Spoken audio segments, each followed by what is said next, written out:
Ya, Assalamualaikum warahmatullahi wabarakatuh. Senang sekali kami bisa menyapa Anda. Kita jumpa kembali dalam rubrik hukum dan tentunya sangat dinanti-nantikan oleh para pendengar dan yang menyaksikan program ini. Dan tentunya bersama saya Emma. Dan Adhar juga dalam program rubrik hukum setiap minggu ya. Iya, betul sekali. Setiap hari Rabu dan ternyata banyak juga. Sangat dinantikan sekali ya program ini. Bahkan sampai 300-an kalau orang nonton sekalian itu ya pada saat ini juga gitu. Ya. Dan seperti biasa ya, masih tetap dengan narasumber kita. Iya, betul sekali. Pengacara, advokat Linson Mapalu. Bang Apul. Jangan. Masa sih udah Bang Apul Sitorus, sarjana hukum. Selamat malam Pak. Malam Pak.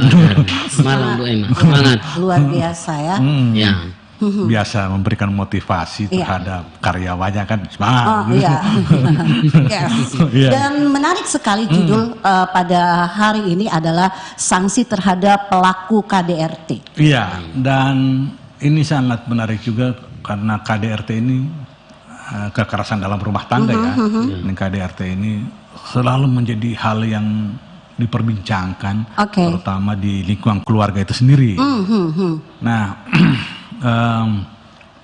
tentu ini perlu menjadi perhatian bagi masyarakat juga, terutama lingkungan keluarga. Kita tanyakan langsung dulu kepada Bung Linson, seperti apa itu KDRT tersebut?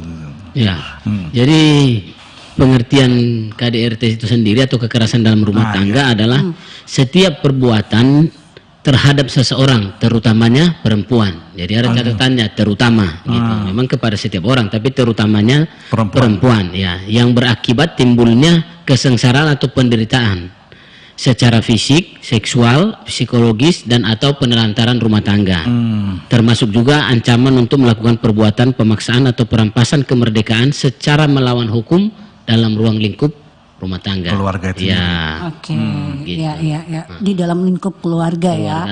Di luar keluarga bukan. Kalau laki-laki kalau kekerasan terhadap laki-laki gimana itu? Ada juga. Bisa ya. Bisa kan? Masih dalam lingkup rumah tangga. Enggak, maksudnya terutama perempuan lebih banyak ini kan memang perempuan. Tapi banyak ada juga kejadian terhadap laki-laki gitu. Ada juga. Tapi memang lebih banyak itu kepada perempuan karena memang perempuan kepada pihak yang lebih lemah. Karena kan saya pernah melihat juga hal seperti itu. Ketika laki-laki dipukul oleh perempuan, oleh istrinya, istrinya balas? Enggak. Langsung disuruh bawa ini covernya bersama pakaiannya, sudah dibawa kan. Setelah di luar, perempuan lain yang ambil kan. Oh, itu bukan kekerasan dalam rumah tangga itu. Perempuan lain yang ambil. Jadi istrinya langsung pukul lagi? Enggak, langsung ditarik lagi ke dalam. Oh, diambil lagi. Enggak jadi. Itu beda kasus. Iya. Doron di mana? Banyak nggak kasus ini? Seberapa banyak sih? Ya, kalau ini sebenarnya ini jangan. Kalau menurut pengalaman Bang Linson sendiri, melihat fenomena kekerasan dalam rumah tangga seperti apa gitu? Ya, kalau yang fenomena yang terjadi di masyarakat itu sebenarnya masyarakat itu lebih cenderung menyembunyikan ya, karena memang ini mungkin karena merupakan aib juga dalam rumah tangga kan, sehingganya mereka tidak ingin mengekspos secara buka-bukaan, terang-terangan. Makanya nanti biasanya kasus KDRT ini mencuat atau mungkin nanti sudah diproses secara hukum ketika sudah benar-benar nggak tahan lagi atau nggak mampu lagi dihadapi karena sudah sekian tahun. Makanya kebanyakan rata-rata kalau yang sudah diproses hukum yang saya ikuti sih pasti sudah sekian tahun lebih dulu gitu. Baru dia bilang saya sudah berusaha bersabar sekian tahun, saya terus mengalami perlakuan kekerasan, tapi saya berusaha bertahan karena memang banyak alasan untuk mempertahankan rumah tangga ya. Jadi artinya pertama alasan karena dibangunnya rumah tangga juga pastikan berdasarkan karena saling mengasihi, mencintai.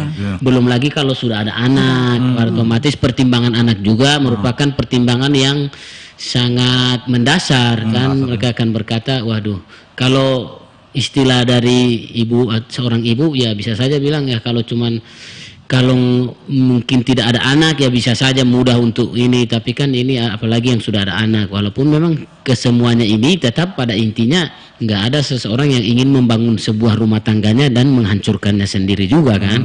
Sehingganya kalaupun ada masalah pasti kecenderungan dari rumah tangga yang ada ini antara suami dan istri adalah jalan terbaik untuk penyelesaiannya. Hanya saja kan itu tadi level dari ketahanan seseorang dalam menghadapi atau mengarungi rumah tangga yang berliku-liku, sehingga juga kadangkala dalam emosi yang tensinya tidak stabil akhirnya membuat ada perlakuan yang kekerasan gitu yang terjadi, yang diluapkan mungkin juga masalah stres atau tekanan yang dialami di pekerjaan, akhirnya pulang ke rumah mungkin ada situasi yang juga tidak mendukung, akhirnya dilampiaskan. Nah, yang begitu-begitulah yang kemudian membuat akhirnya ya timbul perselisihan di rumah tangga, percekcokan di rumah tangga seperti itu. Jadi di kebanyakan bahkan hampir semua tempat dimanapun yang ada di Indonesia rata-rata itu tersembunyi dari RT ini, ya tersembunyikan karena tadi itu alasannya nggak ingin mengekspos aib sendiri, karena ini rumah tangganya, dia pasti berusaha untuk memperbaikinya. Sebenarnya itu baik sih. Apalagi misalnya suaminya tidak direstu orang tua kan, oleh kedua orang tua perempuan itu. Betul. Jadi Tapi karena saking cintanya dia berani ambil risiko, baru tiba-tiba setelah jalani begini kan, pasti dia akan berpikir juga. Kalau lapor ke orang tua, pasti orang tua bilang itu kan saya sudah ngomong dari dulu. Nah, jadi akhirnya itu juga menjadi pertimbangan lain lagi untuk dia mempertahankannya lebih kuat gitu. Bagaimana itu bentuk-bentuk kekerasannya? Ya. Apa? Jadi kekerasan ini ada 4 kategori atau 4 macam lah kira-kira begitu. Yang pertama dia kekerasan fisik ya, yang langsung bisa terlihat ditampar ya. Ditampar, dipukul, gitu. Pokoknya bentuknya fisik, ya, bisa kelihatan. Tapi juga bukan hanya fisik, bisa juga berupa kekerasan secara psikis. Psikis itu artinya dia merasa diancam, mentalnya yang diserang, sehingga dia menjadi ketakutan, dia menjadi bisa juga walaupun tidak terlihat, tidak ada. Tapi mentalnya akan tertekan. Itu biasanya nanti kalau misalkan diproses misalkan dilanjutkan ke persidangan, ya psikolog dia dihadirkan, psikiater, karena mereka lah yang bisa menggolongkan, saksi ahli atau yang memiliki kemampuan untuk menilai sedalam apa trauma yang dialami oleh karena ancaman dan sebagainya, teror-teror yang begitu. Jadi itu yang kedua, kekerasan psikis. Kemudian yang ketiga, kenapa tadi terutamanya perempuan juga adalah karena di ketiga ini adalah kekerasannya bentuk dalam hal seksual yang biasanya ya apakah pemerkosaan atau pelecehan dan sebagainya. Kan istrinya? Tidak, maksudnya dalam rumah tangga kan. Rumah tangga itu maksudnya kan bukan hanya suami istri, tapi orang yang tinggal di rumah itu. Jadi bisa saja keluarga besarnya bersama-sama di dalam bisa saja melakukan pelecehan kepada misalkan kakak iparnya ada di situ. Itu pokoknya yang tinggal satu atap, satu rumah. Suami istri, bukan. Jadi rumah tangga ini yang tinggal bersama-sama dalam satu atap, dalam satu rumah itu, termasuk kalau ayah ibunya ada, itu juga bisa. Jadi kekerasannya contoh kepada ibunya dilakukan oleh anaknya atau anak mantu. Itu masuk semuanya, KDRT ya? KDRT. Lingkupnya sampai di situ. Saya kira hanya suami istri, bukan. Begitu juga anak-anak, anak dengan orang tua juga masih masuk lingkupnya. Yang jelas intinya yang tinggal satu rumah, dalam rumah yang sama, satu atap. Begitu siapa saja di situ, kakek, nenek, om, tante atau ipar atau apa semua, sepupu yang lain, pokoknya pembantu juga masuk. Berbeda yang di kos-kosan gitu. Misalnya satu rumah ini kemudian ada kos-kosan di belakang, beda kan. Yang satu rumah. Jadi misalkan ada suami istri, ada papa mamanya, ada iparnya, dan ada pembantu di situ. Nah, kalau misalkan salah satu dari anggota keluarga ini melakukan pelecehan terhadap pembantu, itu masuk juga KDRT. Gitu. Jadi bukan hanya sifatnya suami istri aja, bukan. Jadi yang keempat itu termasuk kekerasan dalam hal orang sebut biasanya dalam hal ekonomi atau sering sih penelantaran, gitu, penelantaran rumah tangga. Jadi tidak membiayai. ya nafkah, tidak memberi nafkah lagi secara ekonomi, secara finansial, sehingga ya itu yang membuat juga kadang istri juga yang kayak tadi itu dilema untuk mengambil keputusan berpisah, karena kalau dipisah dia juga sebagai ibu rumah tangga mungkin tidak punya pekerjaan, sehingganya kan menggantungkan hidupnya, nah termasuk untuk nafkahnya sehari-hari dari suaminya, sehingga dia tetap mempertahankan rumah tangganya. Gitu.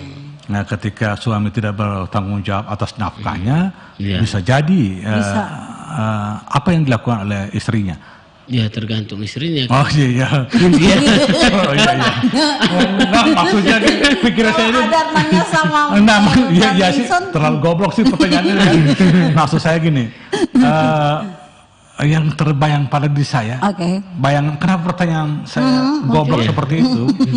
Karena gini, bayangan sama saya, kan ini suami istri. Iya. Nah, suami istri susah senang kan harus dijalankan. Ya, jalan bersama. Ketika dia tidak punya nafkah, ya sudah sabar kan. Ya. Tidak harus mengeluh kan, tidak harus misalnya.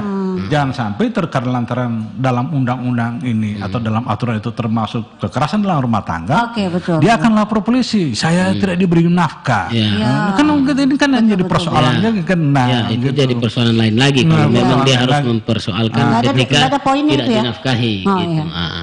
Nah, bagaimana seandainya terjadi KDRT, kekerasan dalam rumah tangga itu, dalam lingkungan keluarga itu, apakah ini misalnya dilapor, apakah ini menjadi kalau ketika dilapor ke polisi artinya menjadi tindak pidana dong. Pidana, ya. Nah, apakah ini menjadi tindak pidana murni atau ada sifatnya delik aduan atau seperti apa yang namanya itu dalam hukum, bahasa hukumnya itu delik biasa dengan delik aduan ya.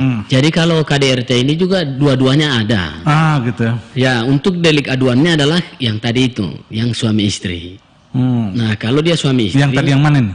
Yang kita bahas poin tentang yang tadi Pak Adar sempat kasih tahu, oh ternyata KDRT ini bukan cuma suami istri. Nah, sekarang kita bicara kalau yang suami istri, itu masuk delik aduan. Delik aduan itu ya.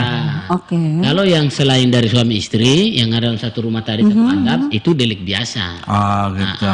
Makanya juntonya bisa nanti ke penganiayaan. Gitu ya. Itu juntonya. Dia dikaitkan, dihubungkan dengan ke penganiayaan kan. Misalkan ada kekerasan misalkan ipar memukul mertua contoh kan, itu kan berarti masuk, bisa juga nanti ke penganiayaannya yang dilapor ataukah ke KDRT-nya gitu. Tapi kalau suami istri itu delik aduan, karena itu tadi ada ikatan ini kan, sehingganya makanya itu lagi banyak yang terjadi di lapangan atau di masyarakat. Ketika seorang istri melaporkan suaminya karena udah nggak tahan lagi, tapi tiba-tiba kan karena proses yang diikuti, apalagi sudah ditahan oleh yang berwajib, kepolisian misalkan, sudah ditahan suaminya, lalu suaminya mulai lagi memelas, minta maaf, minta dikasihani, jangan diproses, diteruskan, bla bla bla bla. Akhirnya istrinya sayang, kemudian dia cabut laporannya karena delik aduan kan, sehingga dia cabut. Begitu dicabut, kemudian nggak lanjut prosesnya, berdamai. Selesai berdamai, tidak lama kemudian dia bikin lagi. Gitu. Ya itu masalah ininya. Itulah. Jadi itu sayangnya di situ. Makanya kadang-kala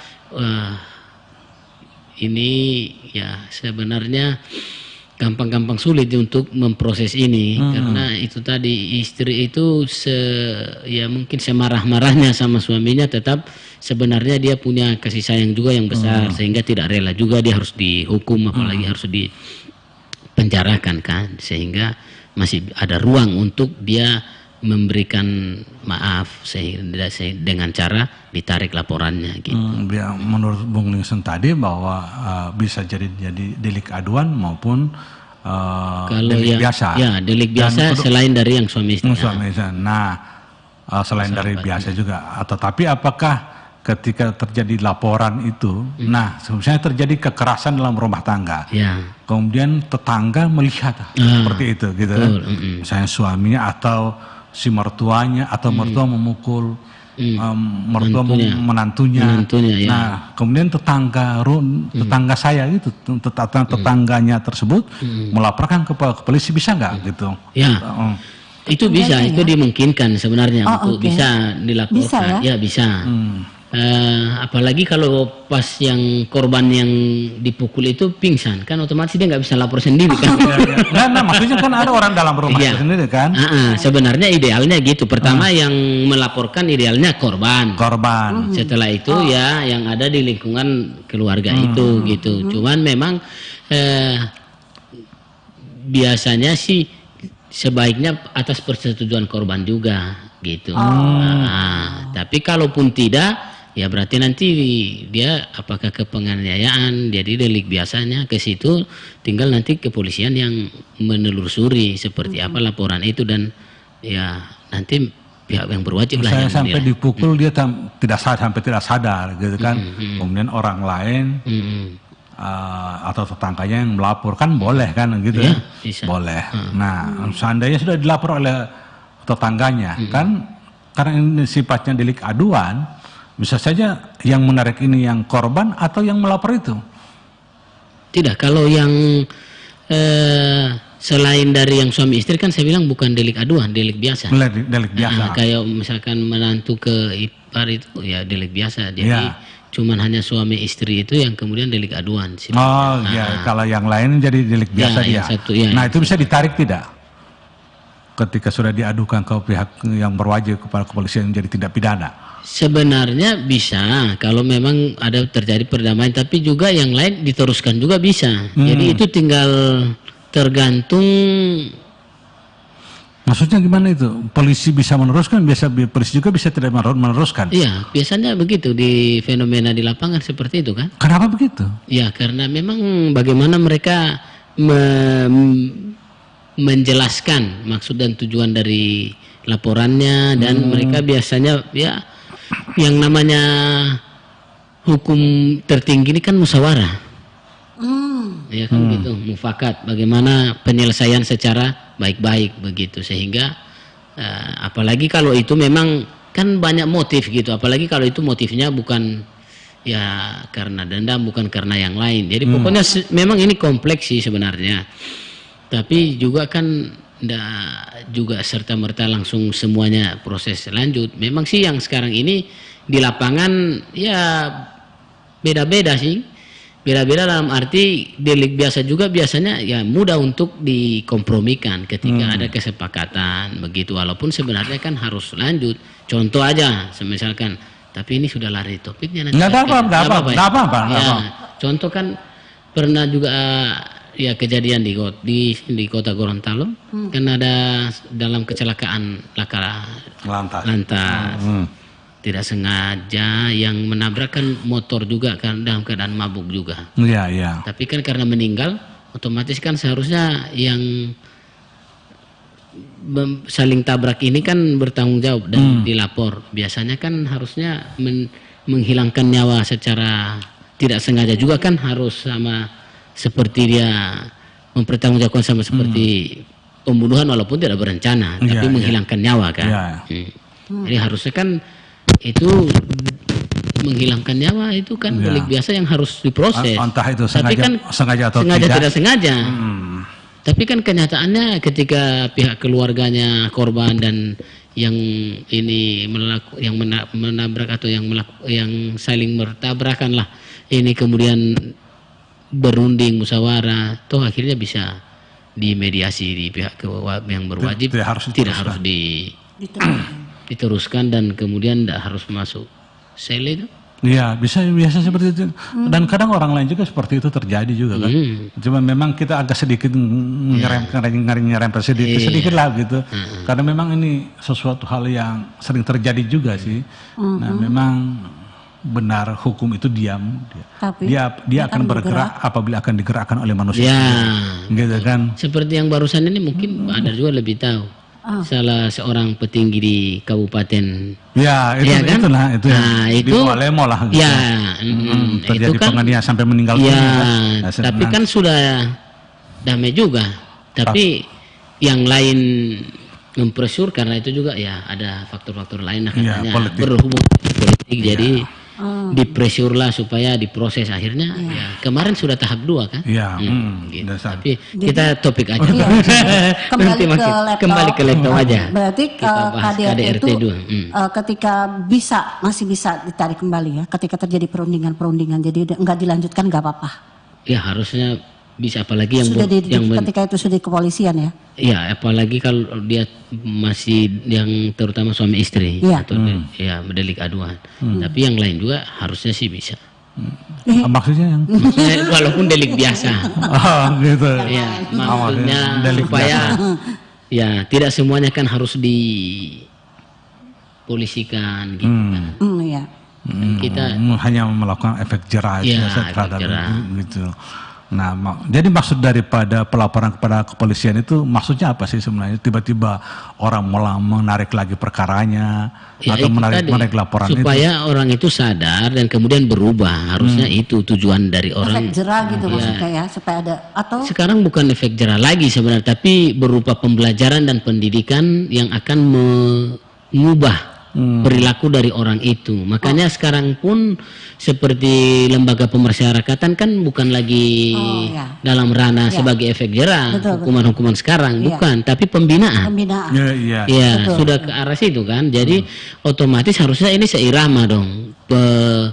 Pihak kepolisian ini juga kan seirama dengan Kementerian Hukum dan HAM yang sedang mengarahkan bahwa penjara atau ya tempat lembaga pemasyarakatan bukan lagi sebagai penjara yang memenjarakan orang supaya dia jerah sama sekali, tapi kan lebih dari itu dibina, pembinaannya yang lebih utama, yang menjadi topik utama supaya orangnya kemudian setelah selesai dari situ dia benar-benar berubah, tingkah lakunya, perilakunya berubah. Dan harusnya ketika orang melapor juga begitu, sehingga dia tahu gitu bahwa tindakannya salah, jadi dia harus berubah. Kalau tidak, maka semua tindakan yang keluar atau melanggar hukum ada konsekuensinya. Jadi lebih kepada perbaikan perilaku sih harusnya. Makanya jangan kalau lapor langsung seperti ingin menyalurkan hasrat dendam kesumat, jangan. Nah, itu yang perlu diingat sih, supaya rasa.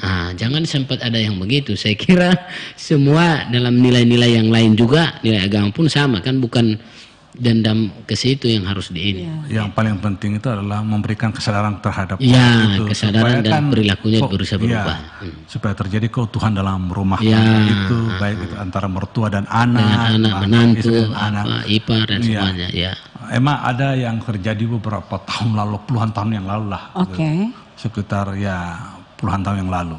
Ada suami istri kan. Saya kaget waktu itu. Tiba-tiba suaminya dilapor ke polsek.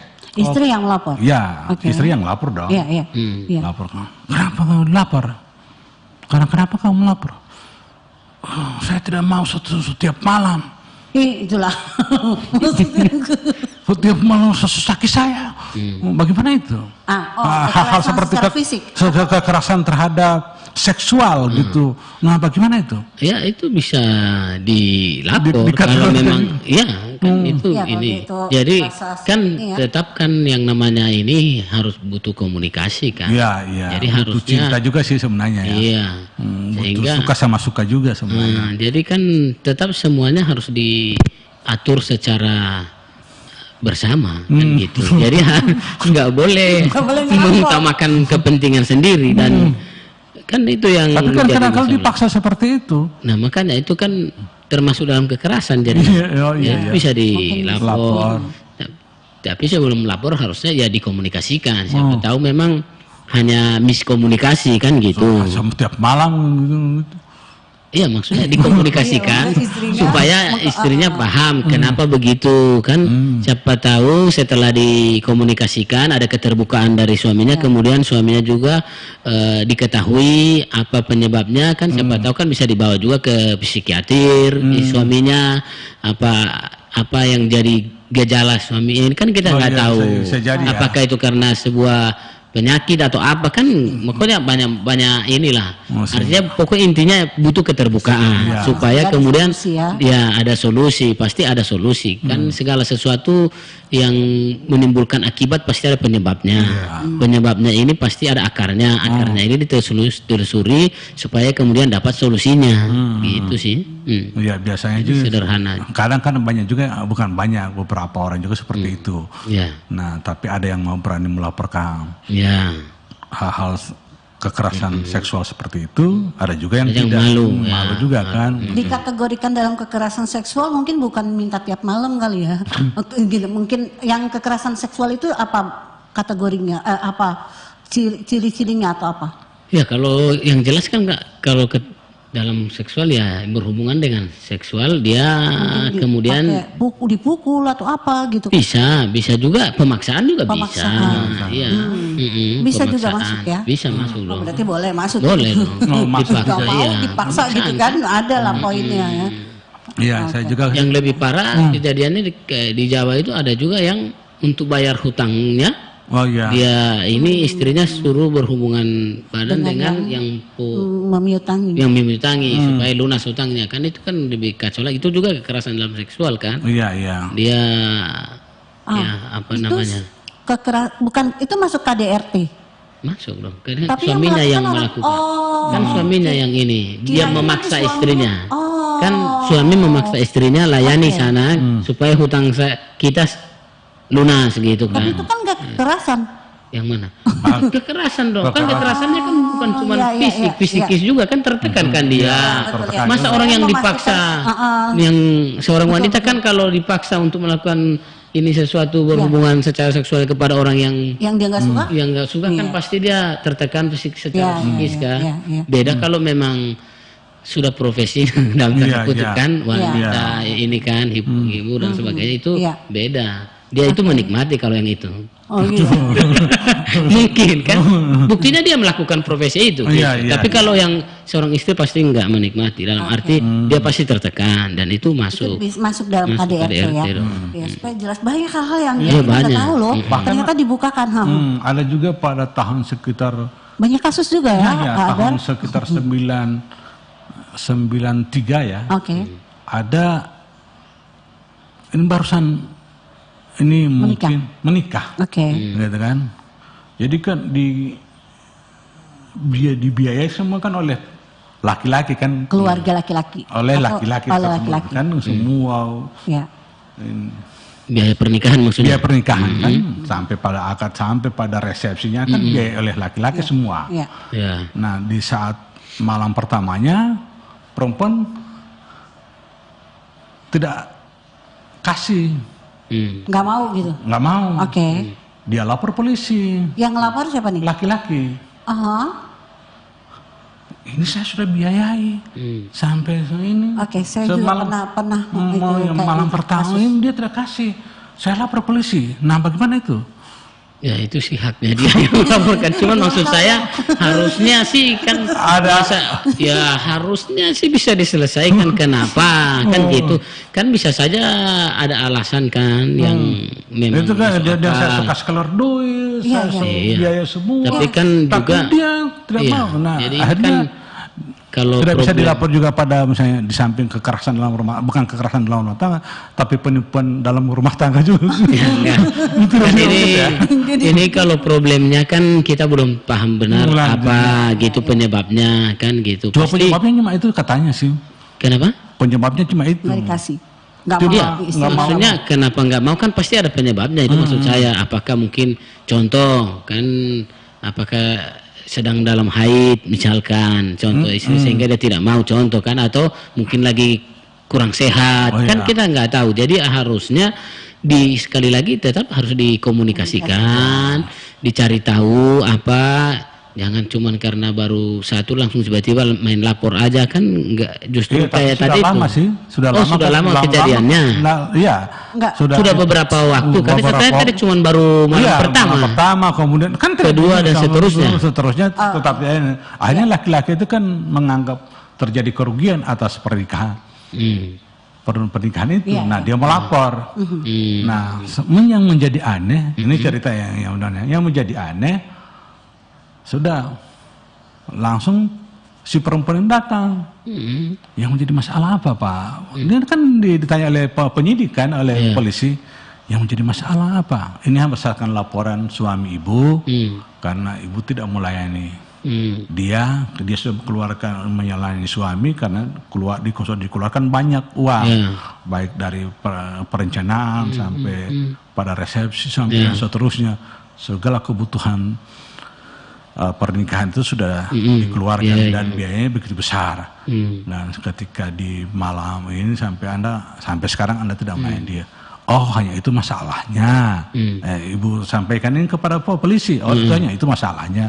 Iya, Pak. Kenapa begitu? Begini saja. Kalau hanya itu jadi masalahnya, panggil saja suami saya itu. Bapak jadi polisi, dia langsung buka semua. Polisi langsung lari. Karena kan hanya itu persoalannya kan gitu. Oh ya, berarti ada masalah. Makanya kan berarti ada masalah yang lain. Ya. Hanya persoalan itu saja sebenarnya. Itu bukan termasuk ada kekerasan dalam rumah tangga. Iya. Gila sedikit berarti. Bukan gila banyak, sedikit. Ya, yang saya punya kasusnya hampir mirip seperti ini. Seperti ini, istrinya nggak mau, mulai sejak malam pertama bahkan 3 bulan nggak mau melakukan itu. Alasannya dia hanya dijodohkan. Dia itu cuma dijodohkan. Jadi dia hanya memberikan kapok gitu kepada keluarganya bahwa kenapa kasih jodoh saya, sehingga dia tidak akan mau melakukan itu selama 3 bulan. Jadi yang menuntut adalah keluarga dari pria. Keluarga dari pria menuntut sampai ke pengadilan dan akhirnya efeknya ya cerai. Oh gitu ya.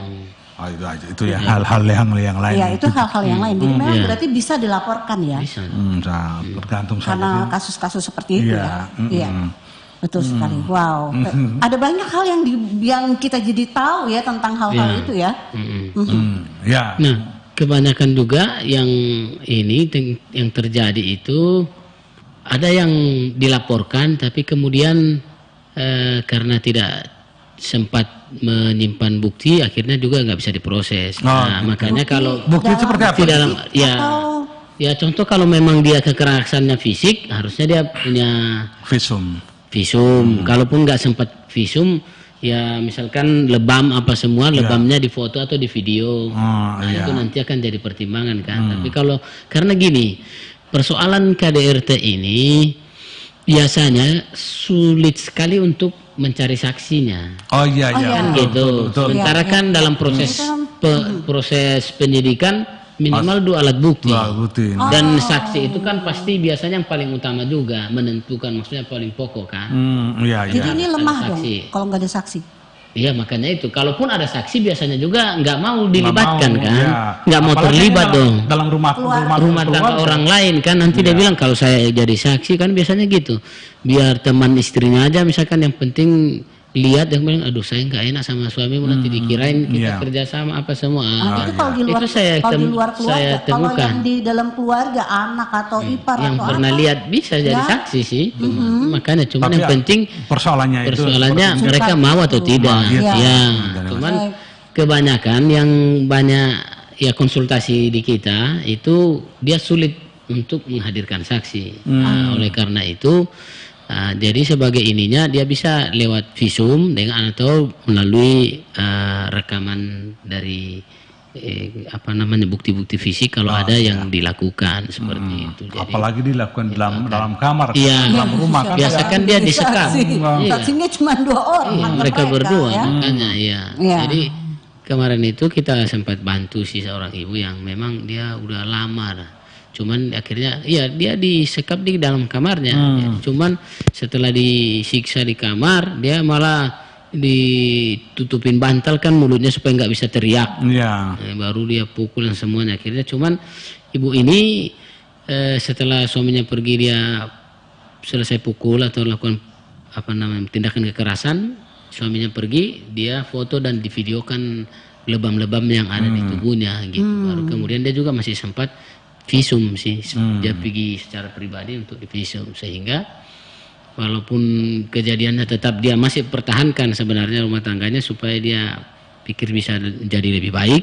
Hanya saja mungkin memang ya sudah sulit dipertahankan. Nah, ketika dia melapor, ya sudah ada bukti-bukti yang dia butuhkan gitu. Tinggal jadi dua sih, menjadi pidana dan perdata juga Ya, kan. Artinya bisa laki-laki bisa dipidana, dilapor pidana, bisa juga perdata juga tentang cerai juga. Cara, Kan? ya. Oke. Iya. Wah, masih ada lagi poin yang belum di ini udah. ya. Nanti kita pada kali lain kita akan bahas lagi poin-poin yang lain gitu. Ya. Iya. Tetapi intinya para pendengar dan para netizen, jika Anda ingin membutuhkan konsultasi atau hukum, pendampingan, silakan Anda berhubungan dengan Bung Linson Sitorus. Iya. Insya Allah Anda akan dibantu. Iya. Anda tidak dimintakan bayaran Untuk kalau konsultasi, ya. hukum, tetapi ada hal-hal yang Anda Kalau butuh butuhkan untuk pendampingan, bisa ya tinggal dikomunikasikan. komunikasikan bersama. Ada alamat ya, Ada alamatnya di bawah ini, ya, di running text, di dan running Anda text bisa di bawah. rumah besar. Iya. Saya jadi ingat rumah besarnya Agar.